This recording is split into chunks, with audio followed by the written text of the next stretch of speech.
जैसा कि last episode में हमने देखा था कि यांकाई और उसकी टोली का मुकाबला स्टोन मॉन्स्टर से हो गया, जो कि हद से ज्यादा पावरफुल थे। मगर यांकाई ने नोटिस किया कि उनकी बॉडी पर यिन और यांग के सील बने हैं। तो यांकाई और डूशियान मिलकर उन्हें मार्क्स पर अटैक करना शुरू कर देते हैं, जिसके चलते वो मॉन्स्टर डिस्ट्रॉय होने लगे। हालांकि उन मॉन्स्टर की बॉडी से मिलने वाली अर्थ लेवल मार्शल आर्ट पर नियोंग और लान ने कब्जा किया था। अब ये लोग एक मिस्टीरियस इलाके में पहुंच गए, जहाँ पर इनके सामने एक बहुत बड़ा स्टोन मॉन्स्टर आ जाता है, जो कि पहले मॉन्स्टर के मुकाबले काफी ज्यादा पावरफुल और खतरनाक था। अब आगे तो इस एपिसोड की शुरुआत उसी सीन से होती है जहाँ पर वो जायंट मॉन्स्टर इन सब पर हमला करने के लिए इनके सामने आ धमका था। तो ये लोग जल्दी से वहाँ से भागने की कोशिश करने लगे, लेकिन वो रास्ता भी स्टोन की गिरने की वजह से ब्लॉक हो चुका था। और उतने में वो मॉन्स्टर अपना हाथ आगे बढ़ाते हुए इन्हें क्रश करने की कोशिश करता है, मगर इन सभी ने जंप लगाते हुए उसके अटैक को डॉज कर दिया। तभी वो मॉन्स्टर डूशियान पर पाम अटैक करने ही वाला था, मगर यांकाई ने समय रहते उस मॉन्स्टर के हाथ पर एक जोरदार पंच हिट करके उसे डिस्ट्रॉय कर दिया। लेकिन ये लोग देखते हैं कि उस मॉन्स्टर का हाथ ब्रेक होने के बाद भी अपने आप रिपेयर हो रहा है। अब वो एक बार फिर से इन दोनों पर अटैक कर देता है, मगर डूशियान और यांकाई ने अपने पावर्स का यूज करते हुए अपने सामने एक पावरफुल शील्ड बना ली, जो कि इस मॉन्स्टर के अटैक को रेजिस्ट करने लगती है। मगर वो मॉन्स्टर उस शील्ड को एक ही पल में ब्रेक करते हुए इन दोनों को चट्टानों पर पटक चुका था, जिसके बाद वो मॉन्स्टर अपने किसी यूनिक टेक्निक का यूज करते हुए वहाँ की सारी एनर्जी को एब्जॉर्ब करने लगा, जिसके चलते अब वो पहले से भी ज्यादा स्ट्रॉन्ग बन गया था। साथ ही साथ उस जगह पर मौजूद सारी स्पिरिचुअल एनर्जी भी बड़ी तेजी से उसकी बॉडी में एंटर करती है, जो देखकर तो इन सभी के होश ही उड़ गए। इन्हें लग रहा था कि अब तो इनकी कोई खैर नहीं, मगर यांकाई ने अभी तक हार नहीं मानी थी। वो कहता है कि हमने इससे डरने की जरूरत नहीं है, जैसे हमने पहले मॉन्स्टर्स को मारा था उसी तरह से हम एक साथ मिलकर इसका भी मुकाबला करेंगे। सबसे पहला तो हम अपनी यांग एट्रीब्यूट पावर का यूज करके इसके यिन एनर्जी सील पर अटैक करेंगे, और फिर यिन एट्रीब्यूट पावर का यूज करके हम इसके यांग सील को ब्रेक करेंगे। इस मॉन्स्टर से पीछा छुड़ाने का हमारे पास बस यही एक ऑप्शन है, इसलिए बिल्कुल पीछे मत हटना। तो अभी सभी लोग मिलकर उस मॉन्स्टर की तरफ आगे बढ़ने लगते हैं। ये लोग उसे चारों ओर से घेरे जा रहे थे। मीनवाइल वो मॉन्स्टर इन्हें कुचलने की कोशिश करने लगता है। हालांकि यांकाई अपनी टीम के साथ मिलकर यांग पावर को रिलीज करने लगा,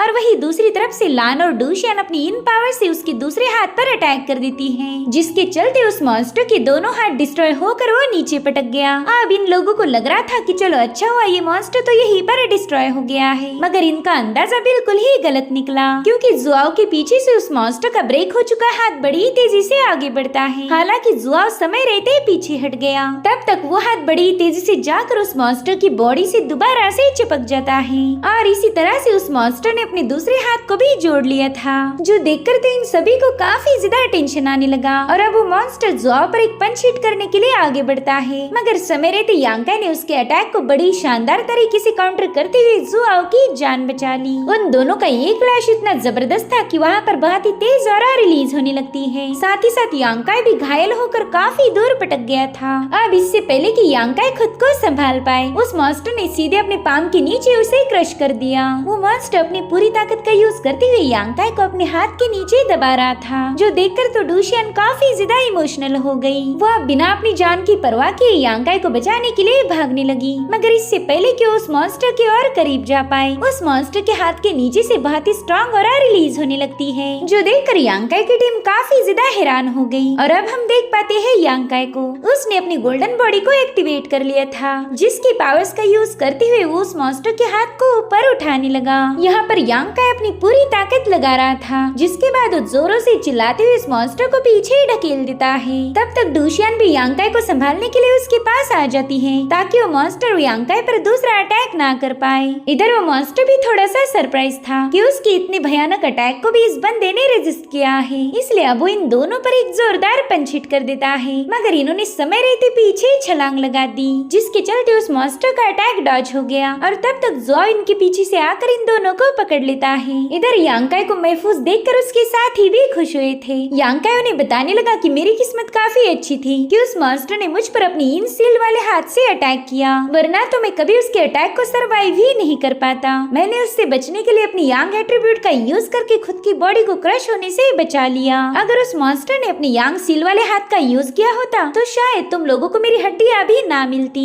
इधर वो मॉन्स्टर तो इन लोगों पर काफी ज्यादा इरिटेट हो चुका था, इसलिए वो अपनी और ताकत बढ़ाने लगता है और समझ चुका था कि इन दोनों को मारना इतना आसान तो बिल्कुल भी नहीं होने वाला। साथ ही साथ यांकाई अपने साथियों को बताने लगा कि जितनी ज्यादा हम इस मॉन्स्टर के साथ फाइट करेंगे ये उतना ही ज्यादा स्ट्रॉन्ग बनेगा। मुझे तो बस एक बात समझ नहीं आ रही कि हमारी पहली वाली मेथड से तो हमने कई सारे मॉन्स्टर्स को डिस्ट्रॉय किया था, फिर इस पर उस मेथड का कोई असर क्यों नहीं हुआ। तभी डोशियान कहने लगी कि हम इस मॉन्स्टर को और ज्यादा पावर्स एब्जॉर्ब नहीं करने दे सकते, वरना तो इसे रोकना हमारे लिए मुश्किल हो जाएगा। सबसे पहला तो हमने जल्दी से इसे होल्ड करना चाहिए, बाद में इसे मारने की प्लानिंग बना लेंगे। तो ये सभी लोग उस मॉन्स्टर की तरफ भागने लगे। इधर वो मॉन्स्टर उन्हें देखते ही अपनी पावर्स को बढ़ाना छोड़कर अपने पंचेस हिट करने लगा, मगर ये लोग उन्हें डॉज करते हुए इधर उधर स्प्रेड हो जाते हैं। हालांकि यांकाई, नियोंग और जुआ उसकी चपेट में आ गए थे। वो उस मॉन्स्टर के एक ही पंच में काफी दूर जाकर पटक जाते हैं। उसी वक्त यांकाई देखता है कि उसका हाथ बुरी तरह से शेक हो रहा है, यानी कि उसकी पावर्स कम हो चुकी थी। और इसी से यांकाई को समझ आ गया कि उनकी किलिंग मेथड में कोई खराबी नहीं है, बस मसला तो इनकी ताकत का था। इन लोगों में अब इतनी पावर्स नहीं थी कि इस मॉन्स्टर पर जबरदस्त अटैक कर पाए। अब मुसलसल हो रही बैटल की वजह से इनका स्टेमिना कमजोर होते जा रहा था, और अगर ये फाइट ऐसी ही चलती रही तो थोड़ी देर में ये मॉन्स्टर के हाथों बुरी मौत मारे जाएंगे।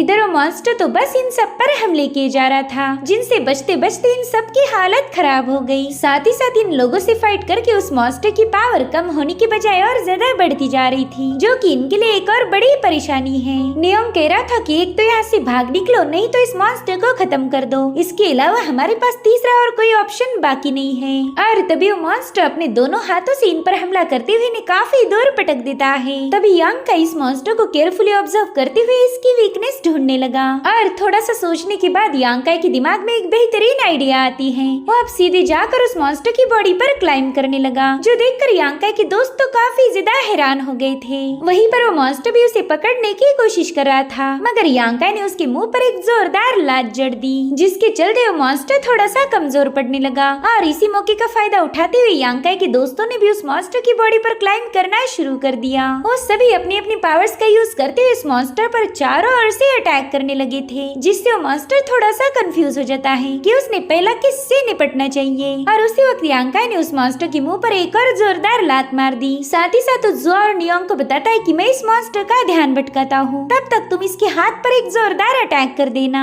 अब जैसे वो मॉन्स्टर यांकाई पर हमला करने के लिए अपना हाथ आगे बढ़ाता है, यांकाई उसी वक्त साइड में हट गया। यांकाई ने उस मॉन्स्टर का पूरा ध्यान अपनी तरफ खींच लिया था, और फिर तब तक जुआ और नियोंग ने उसके हाथ पर एक जोरदार ब्लास्ट कर दिया, जिसके चलते उस मॉन्स्टर का हाथ ब्रेक हो चुका था। अब यांकाई जल्दी से वहाँ से भागना शुरू कर देता है, बल ये भी यांकाई की प्लानिंग का हिस्सा था। अब यांकाई को वहाँ से भागता हुआ देखकर उस मॉन्स्टर ने अपने ब्रेक हुए हैंड को उसके पीछे लगवा दिया। साथ ही अब यांकाई डोशियान और लान से कहने लगा कि जल्दी से इस मॉन्स्टर को तुम पर पंच हिट करने के लिए उकसा दो, कुछ ऐसा करो जिससे मॉन्स्टर तुम पर हमले करने लगे। तो ये दोनों भी उस मॉन्स्टर पर हमला करके वहाँ से भागना शुरू कर देती है, जिससे वो मॉन्स्टर इन पर काफी ज्यादा भड़क गया था। तो अब वो इन दोनों को क्रश करने के लिए उन पर मुक्कों की बारिश करने लगा, मगर ये दोनों बड़ी तेजी से उसके अटैक से बचते हुए आगे बढ़ने लगी। वहीं दूसरी तरफ यांकाई उनकी अपोजिट साइड से उन्हीं की तरफ आगे बढ़ने लगता है, और उसके पीछे उस मॉन्स्टर का दूसरा हाथ था। अब यांकाई उनसे कहता है चलो अब एक साथ जल्दी से इस अटैक को डॉज कर दो, जिसके चलते उस मॉन्स्टर के पंचेस आपस में ही क्लैश हो जाते हैं। यांकाई ने बड़ी ही चालाकी से उस मॉन्स्टर की पावर्स का उसी के खिलाफ यूज किया था।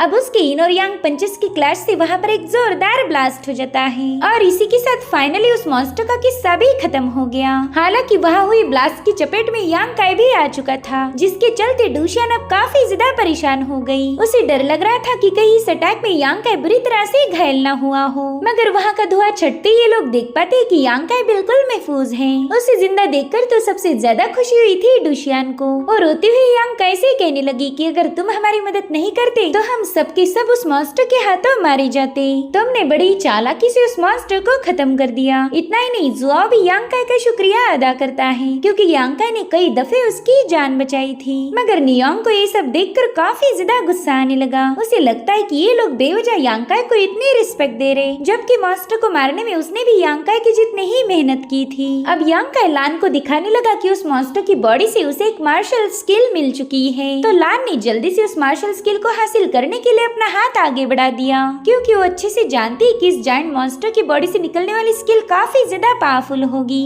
अब इससे पहले कि लान उस मार्शल स्किल को हासिल कर पाए, डोशियान ने उसे उसका वादा याद दिलाया। वो कहने लगी कि पहला हमने जिन मॉन्स्टर्स को मारा था उनसे मिलने वाली मार्शल स्किल को तुमने और लियांग ने हासिल कर लिया, जबकि टेक्निकली वो मार्शल स्किल्स यांग काई को मिलनी चाहिए थी। और फिर तुमने ये बताया कि आगे जो भी मार्शल स्किल मिलेगी वो तुम यांग काई को देने वाली हो, इसलिए तुम इस मार्शल स्किल पर कब्जा नहीं कर सकती। और उसकी इस बात पर जुआओ भी पूरी तरह से अग्री था। वो कहता है कि इस मार्शल स्किल पर बस मेरे भाई यांग काई का ही अधिकार है। उसी ने अपनी बेहतरीन प्लानिंग के साथ उस मास्टर का काम तमाम कर दिया, वरना अब तक तो हम सभी लोग मिट्टी में मिल जाते। तो लान जल्दी से अपना हाथ पीछे लेते हुए यांग काई को कांग्रेचुलेट करने लगी, क्योंकि यांग काई को बहुत ही पावरफुल स्किल हासिल हुई थी, जिससे वो भी काफी ज्यादा खुश हो गया। वहीं पर हम देख पाते हैं कि नियांग के मुंह पर तो 12 बज गए हैं। वो सोचता है कि इतनी पावरफुल स्किल इस बेवकूफ के हाथ लग गई, जबकि ये मेरे जैसे पावरफुल कल्टीवेटर के पास होनी चाहिए। इसका यूज यांग काई से बेहतर मैं कर सकता हूँ। अब ये लोग अपने अपने ट्रेजर को रिफाइन करने लगे। साथ ही साथ डोशियान और जुआओ ने खुद को हील भी कर लिया था,